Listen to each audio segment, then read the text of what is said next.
বিসমিল্লাহির রহমানির রহিম।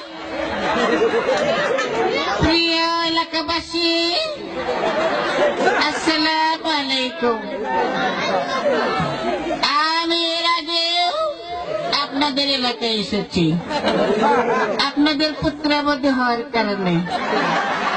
ইনশাআল্লাহ আমি আবার আসবো, বারে বারে আসবো, আপনাদের দুঃখ দুর্দশা শুনবো। আপনারা জানেন জিয়া রহমান এই বগুড়ায় জন্মগ্রহণ করেছে।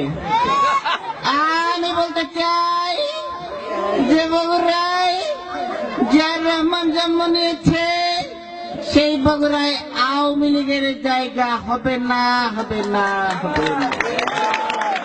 ইনশাআল্লাহ আন্দোলন করে এই আওয়ামী লীগকে বাংলাদেশ থেকে বের করে দেওয়া হবে।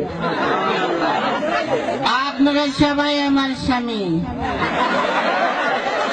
শহীদ প্রেসিডেন্ট জিয়াউর রহমানকে চিনেন। জিয়াউর রহমান আপনাদেরকে বাস দিয়েছিল ঘরবাড়ি করার জন্য। ইনশাআল্লাহ বিএনপি সরকার ক্ষমতায় গেলে একটি নয়, দুইটি নয়, তিনটি করে বাস দেওয়া হবে ইনশাআল্লাহ। আপনারা জানেন এইখানে এই পাশে একটা পুকুর রয়েছে। আমি যদি ক্ষমতায় যাই, এই পুকুর ভরাট করে এখানে স্থায়ী সাংস্কৃতিক অনুষ্ঠানের ব্যবস্থা করব।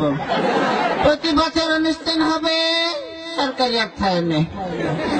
আপনারা গরু, আপনারা ছাগল, আপনারা ভেড়া পালন করে স্বাবলম্বী হবেন ইনশাআল্লাহ।